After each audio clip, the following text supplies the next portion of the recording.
Hey guys, welcome back to the channel. In today's video, I'm going to share with you the best strategy to handle pending Cash App payments. It's going to be a quick video. We're not going to waste much time at all. So let's just jump straight into it.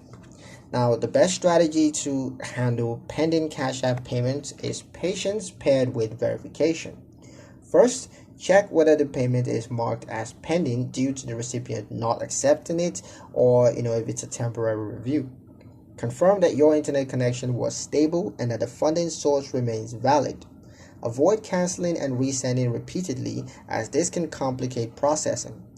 Monitor the transaction status within the activity tab, and of course allow time for completion.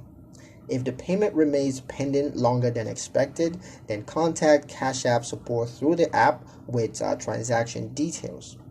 Calm, methodical follow-up prevents errors and of course speeds up resolution. But yeah, that's pretty much it for the video, guys. Hope you liked it. Hope you found the information here useful enough. If you did, like, comment, share, and subscribe for more helpful financial insights. Thank you guys for watching, and I'll see you in the next one.